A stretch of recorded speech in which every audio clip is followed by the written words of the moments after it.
Ils sont une référence internationale en la matière, spectacle atypique et surprenant dimanche dernier au musée Pierre-Noël de Saint-Dié-des-Vosges, à l'invitation de l'association Musique Espérance. Ces deux chanteurs d'oiseaux ont grandi dans le même petit village de la Baie-de-Somme.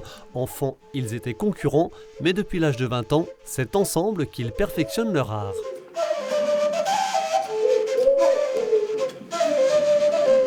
Quand on est oiseau sur scène, c'est à 150%. C'est jusqu'au bout des ongles, au bout des plumes.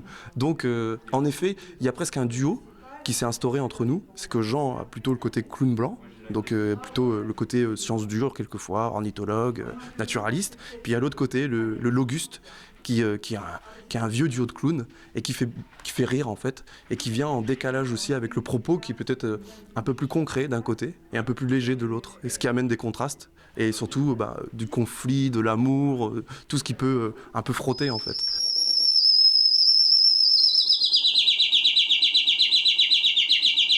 Une immersion d'un peu plus d'une heure dans un monde sonore qui a été l'occasion pour certains de se rappeler, pour d'autres de se rendre compte que les chants d'oiseaux nous accompagnent tout au long de notre vie.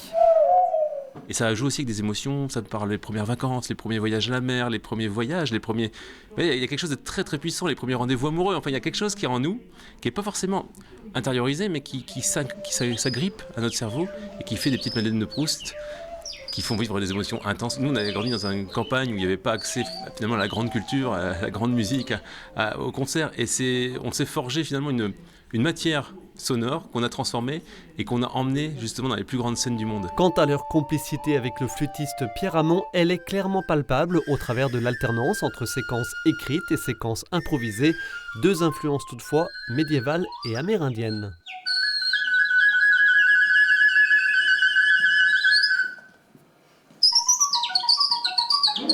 Il y a des musiques qui viennent d'un manuscrit de Tristan et Iseult. On sait que Tristan savait parler aux oiseaux, par exemple.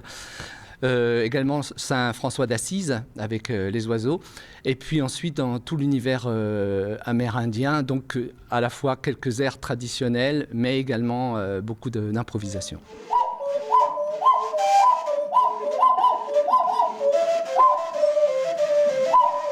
On se croirait vraiment dans la nature et puis enchanté. Enfin, c'est merveilleux. Bon, on ne comprend pas, nous qui sommes même des musiciens amateurs, comment ils font ces sons, comment ils arrivent à moduler aussi vite. On ne savait pas que la voix humaine était capable d'autant de prouesses, donc c'est très très beau. Et puis c'est drôle aussi. Je suis très impressionné par ce qu'ils font. Puis avec les musiciens, je trouve que c'est l'imagination incroyable qu'ils ont eue pour faire un spectacle comme ça. Je suis passionnée par les oiseaux.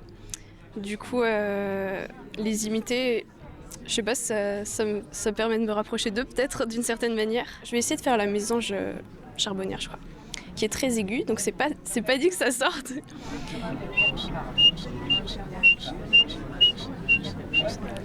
Le parcours et le succès de ces chanteurs d'oiseaux a fait l'objet d'un récit aux éditions Les Arènes et dont les droits pour une éventuelle adaptation audiovisuelle viennent d'ailleurs d'être cédés. Un voyage ornithologique et musical à peut-être retrouver prochainement sur grand écran.